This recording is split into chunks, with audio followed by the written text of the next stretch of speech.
Hello guys, magandang gabi sa inyo, si Bossing Busod. Ngayon, gagawa po ko ng konting explanation about sa ginawa ko ngayon, today. Siyempre, naggawa po tayo ng yung sasakyan na Mercedes. Yan, Mercedes-Benz ang nagawa natin today. Ngayon, yung ginawa ko po sa inyo, meron kasi akong kaibigan na nagpa-gawa sa akin regarding po dun sa pag-uusapan natin dun sa oxygen sensor. Ngayon, ang sabi sa akin, nagpa-coach o nagpa-check dun kung saan man sa kagaya sa mga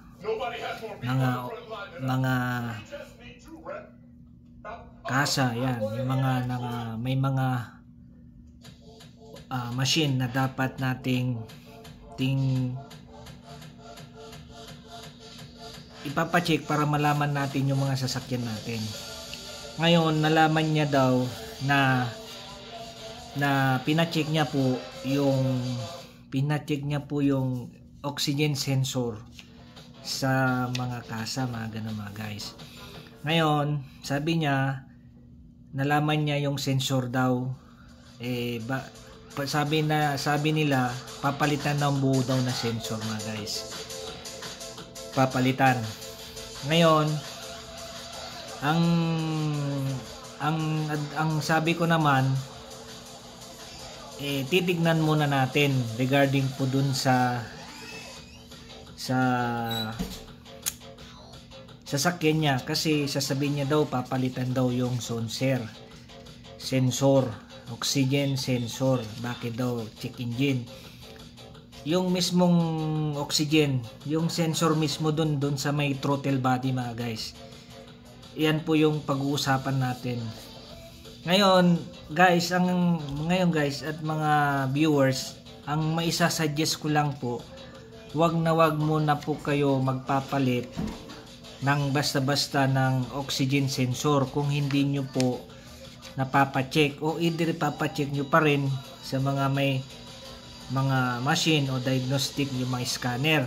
Ngayon sasabihin naman, although okay naman po yun, okay po yung sensor, okay po yung sensor mga guys, pero ang ipinagtataka ko mga viewers o madam, bakit ka magpapalit ng oxygen sensor kung umaandar naman yung sasakyan mo? Ngayon, kasi ang oxygen sensor hindi naman basta-basta masisira yan mga guys. Kasi ang oxygen sensor, matagal po masira yung sensor bago papalitan yon. Yan yung mga guys, yung mga isi-share ko po sa inyo mga guys.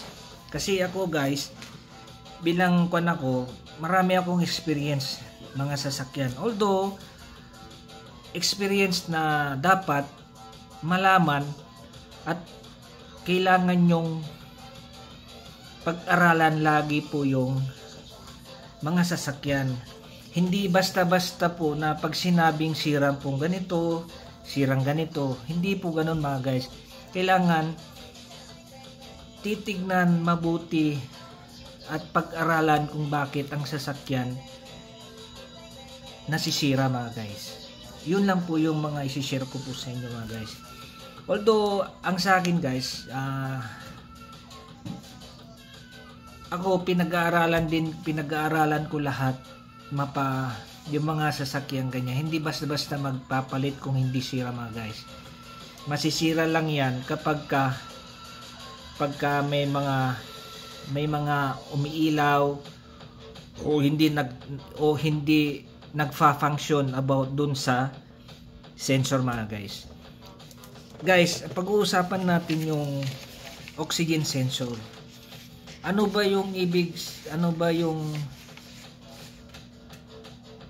sensor? Ano ba yung sensor na dapat natin malaman? Number 1, ang sensor dapat malaman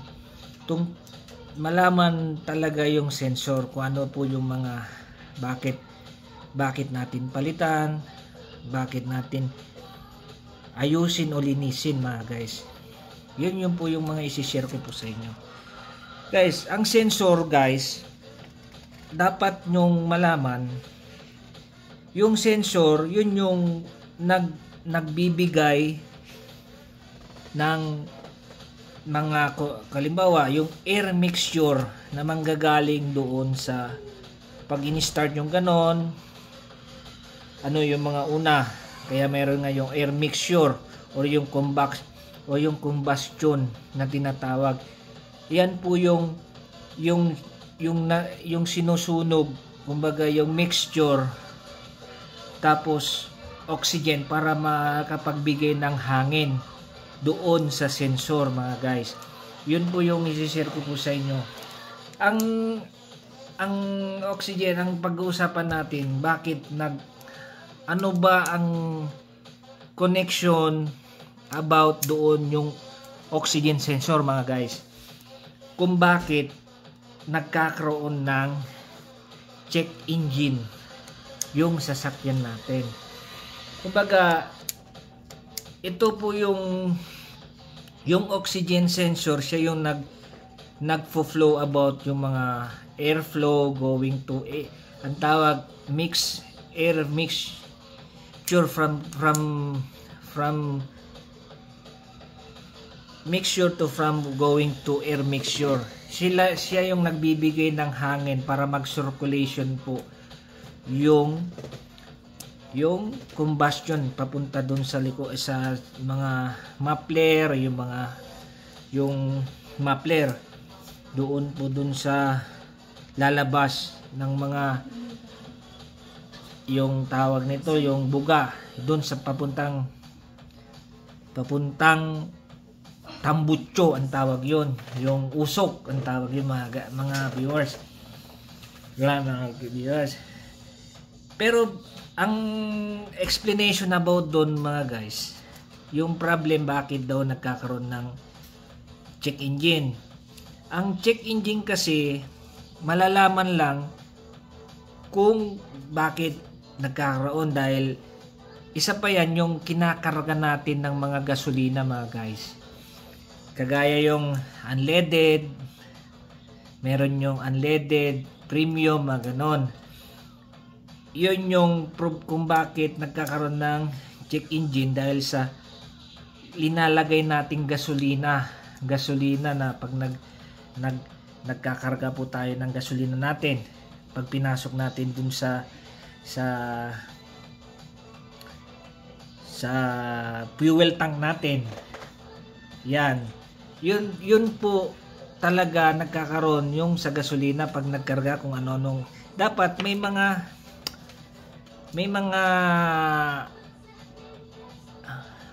kwan kasi gasolina na hindi advisable mga sasakyan, kaya nagkakaroon ng yung tinatawag nila octane, yung mga ganon, yung matataas ng octane. Kahit sabihin natin bago yung sasakyan, bakit nagkakaroon ng engine? Dahil yung gasolina na linalagay natin mga guys, yun po. At sa isa pa kung bakit nagkakaroon pa ng check engine, dahil pagka ini-start nyo, nag-iba yung andar. Hindi yung pagka ini-start mo ngayon, umaanda na dug gumaganon. Meron yung pag ini-start nyo, kapag nag-check engine, iba yung tunog yung parang kalangsing na parang gumaganon yung bakal na gumaganon guys. Yun po yung isa pa kung bakit yung sasakyan, kasi pagka umanda ng pino, dapat pinong-pino yan mga guys. At saka isa pa, hindi po normal yung yung andar ng sasakyan natin. Yun po yung kung bakit nagkakaroon ng check engine. Yun po bakit yung check engine bakit nagkakaroon, dahil at saka isa pa pigil na pigil po yung takbo ng sasakyan kung bakit nagkakaroon ng check engine. Kahit sabihin natin pinatakbo mo yung RPM mo, yung RPM pagka tumaas yung RPM mo, kahit tinapakan mo tapos yung RPM mo gumagalaw na ganun di ba yung speedometer gumagalaw, dapat naka-steady yan, hindi siya gumagalaw. Ang speed natin dapat steady ganyan. Pagka merong problema yan, pagkaroon ng check engine gumaganyan, nagfla-fluctuate ang tawag yan mga guys, fluctuate, gumaganon, hindi normal yun mga guys. At saka isa pa, malakas ang gasolina pagka hindi normal yung andar ng sasakyan yung mga guys. Yan. At pangalawa mga guys, yung pagka nagkaroon tayo ng check engine, ibig sabihin malakas ang gasolina, malakas ang konsumo. Kapag halimbawa nagpagas tayo, bago ka lumabas, nagpagas po tayo mga viewers, mga guys, naggasolina tayo ng, let's say, pinull tank natin, na full tank po yung sasakyan natin. Ngayon nagkarga tayo, napunta tayo sa isang lugar. Bakit malakas ang gasolina? Yun yung karamihan reklamo ng may mga sasakyan mga guys. Bakit malakas ang gasolina ko? Bakit kakagasolina ko lang ang bilis maubos?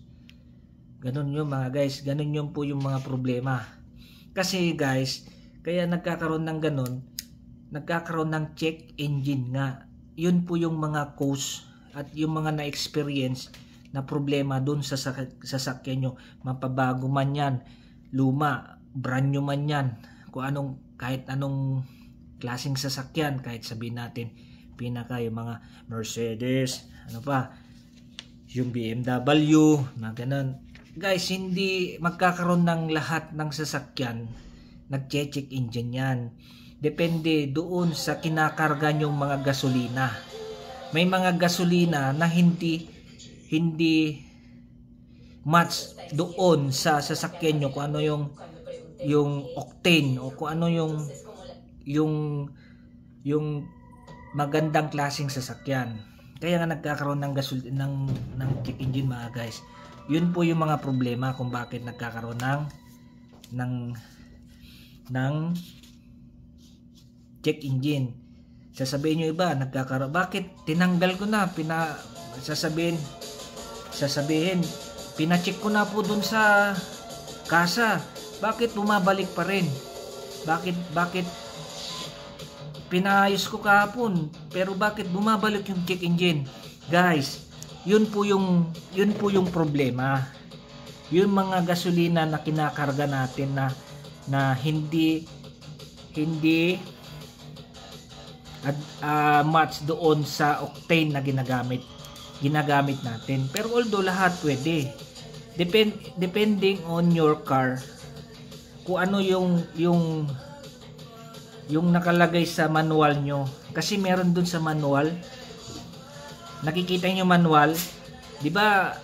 Pag bumili po kayo ng sasakyan nyo, may makita kayo manual doon. Dapat yun po yung sundin nyo po. Yun yung sundan nyo lagi sa manual. Wag yung kagalimbawa, papalit ako ng ganito, palit ako ng mas mataas, mas magandang gasolina. Guys, hindi reason yung sinasabi nyo na laging magandang gasolina ito pang patakbo. Hindi po reason yan. Ang gawin nyo po mga guys, kung ano po nakalagay doon sa manual ng sasakyan nyo, kung ano yung gasolina linalagay doon, dapat yun po yung sundan nyo para hindi magkaroon ng check engine mga guys. Yan po yun mga advice ko po mga guys. At saka isa pa, kapag ka nagkaroon ng engine, check engine, pigil po yung makina pagka umaandar kayo ng mabilis, kahit sabihin natin tumakbo tayo ng 60, 65, tumatakbo tayo ng 65 mga guys, 65 gas ay 65 speed natin, bakit malakas pa rin ang gasolina natin? Dahil po doon nagkakaroon ng check engine mga guys.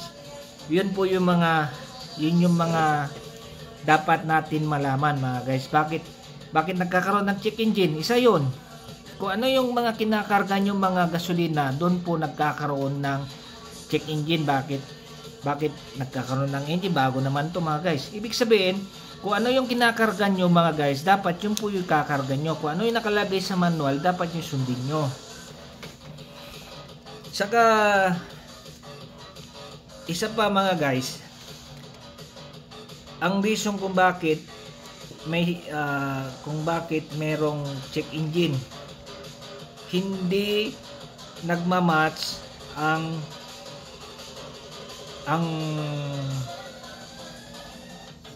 normal yung sasakyan. Kumbaga yung hindi normal yung mixed air na manggagaling doon sa makina papunta doon sa combustion mga guys. Yun po yung i-share ko po sa inyo.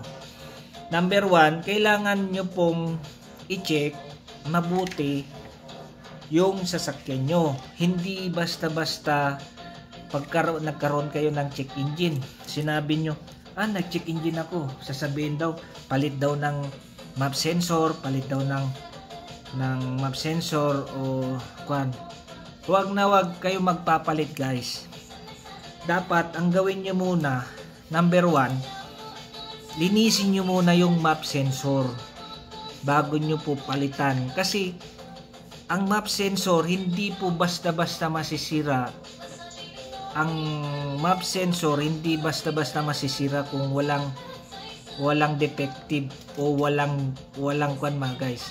Yung check engine na sinasabi, nagkakaroon ng check engine dahil yung mga kinakarga natin mga gasolina. Kaya mataas ang fuel.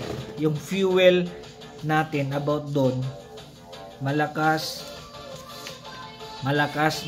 Kaya nga yung iba mga guys, maitim po yung carbon monoxide na linalabas na sasakyan.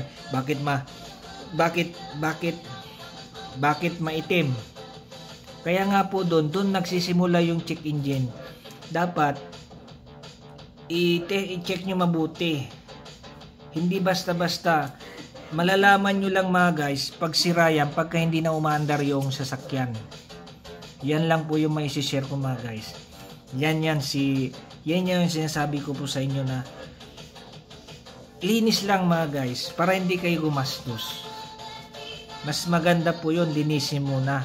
Kasi pagka halimbawa umilaw lang tapos sasabihin palit na daw yung oxygen sensor, yung check engine, hindi guys, linis lang yan. Lilinisin nyo yung throttle body nyo mga guys. Yan lang po yung isi-share ko po sa inyo. Yun, meron akong na-encounter nagawa ngayon na Mercedes. Mercedes ba o BMW ba yun? O Mercedes. Inayos ko yung kung bakit nag-check engine. Isang kaibigan dito, mga kaibigan ko, pumunta dito, nagpa-check daw dun sa kwan. Kaso mahal ang map sensor. Ngayon sabi ko sa kanya, linis lang yan. Hindi tayo magpapalit. Linisin natin yung oxygen map sensor, linisin natin yung air filter mo. Linis lang yan. Yun, makikita mo ang sasakyan pag nag-fluctuate yung speedometer mo. Yun yung pointer na gumaganon. Dapat naka-steady lang yan mga guys. Gumaganon lang.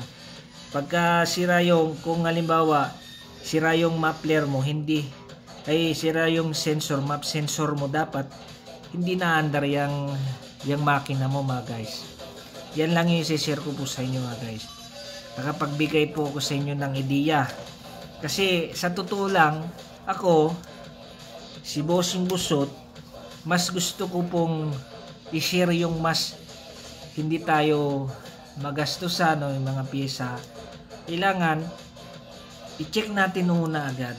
Tignan natin kung ano yung dapat nating gawin regarding doon. Hindi yung sinabi magpalit tayo. Pag sinabing pina-check natin sa, although okay po yun. Pina-check natin sa mga auto shop kagaya ng Kasa, may scanner sila doon. Pero nakalagay doon sa doon sa scanner. Sasabihin, sasabihin yon. Nakalagay doon, sensor not function for reset gumaganon for reset for map sensor. Kaya guys, yung ginawa ko lang ngayon, yung inayos ko ngayon, linis lang yan. Lininis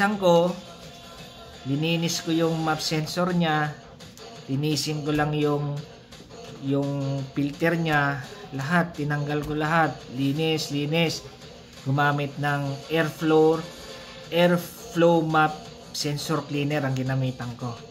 Ngayon, nag-check engine siya, tapos sinerase na, ginamitan namin ng scanner na i-delete. Ngayon, nung pag-start niya, wala na po yung check engine. Kumbaga, naging maayos. Chinek natin kanina, yung takbo ng makina niya, ang takbo niya is pino na po siya. Pinong-pino. Dati daw, sabi niya sa akin, yung kaibigan ko, kahapon daw, nag-check engine, tapos nag-iba daw yung dashboard niya. Bakit daw bumaba daw siya ng rate daw doon. Eh sabi ko sa kanya, ang na-share ko lang sa kanya, wag ka muna bibili ng sensor. Linis lang muna. At linisin natin yung throttle body mo. Lilinis namin yung throttle body, lininis namin yung map sensor nyo, yung parang malit na ganon. Lininis namin lang mga guys. Tapos chinek namin, renound namin. Yun, awa ng Diyos, na ayos. Yan lang po yung may isi-share ko mga guys. Si Bossing Busot, you need, before you change parts your car, mas better you need check very well and observe your car kung paano yung mga tunog ng maganda yung flowing ng air mixture going to carbon monoxide ang tawag doon, oxygen na ganon. Kasi ang sensor kasi guys, ang sensor kasi siya lang po nagbibigay ng air papunta doon. Yung airflow map, siya lang yung nagbibigay ng hangin na papunta doon sa makina para mag-mix yung gasolina at saka yung kumbaga ang tawag sa Tagalog, sinusunog niya yung gasolina para lalabas carbon monoxide ang tawag yung mga guys. Yan po yan mga guys. Yan po yung isi-share ko po sa inyo at nakapagbigay na naman po ako sa inyo ng konting kaalaman at konting share ko sa inyo. Don't forget to subscribe and like naman doon sa YouTube channel ko po na si Bossing Busot. Doon sa YouTube channel, please watch and see sa YouTube ko mga guys. Kasi nagbibigay po ako sa inyo ng konting kaalaman, yung mga hindi alam regarding po dun sa may sasakyan. Kasi si Bossing Busot nagmamalasakit lang dahil syempre yung may mga sasakyan na hindi masyadong marunong sasakyan, syempre isi-share natin kung ano yung mga dapat natin malaman kung bakit nagkakaroon ng sira ng sasakyan, kung ano dapat nating kung anong dapat nating gawin yung sasakyan natin mga guys. Yun lang yung mga isi-share ko po sa inyo. Kung ito isi-share ko lang po sa inyo kung ayaw nyo pong kung lang sa akin, nagbibigay lang po ko sa inyo ng konting kaalaman o nagsishare para ang sasakyan natin very safety and maayos kapag naglalakbay tayo kung saan man tayo. Kahit naman luma o mapabago, kailangan mas better you want to need and to maintain about that your car is safety. Ayun lang po yung mga isi-share ko po sa inyo. Kasi sa panahon ito, ang sasakyan ay hindi basta-bastang kapag bumili tayo ng sasakyan agad-agad. Hindi po yun mga guys.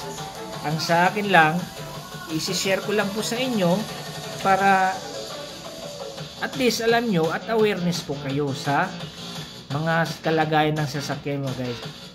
Totoo na, aminin natin, marami pong gumagawa at maraming magaling gumagawa na mekaniko. Siyempre, ang sa akin, isi-share ko lang po. Kaya hindi natin, ako kasi, you need much better to learn and study about your knowledge about them, your car. Yan po yun mga guys. Yan lang po yung isi-share ni Bossing Busot regarding po sa mga nagawa ko pong mga sasakyan. Yung Mercedes nakagawa ko. Although yung Mercedes, ang Mercedes is a good quality for luxury car. Yun po yun. Yan, si Bossing Busot. Ingat po kayo and thank you for watch my YouTube channel, Bossing Busot. Bye-bye!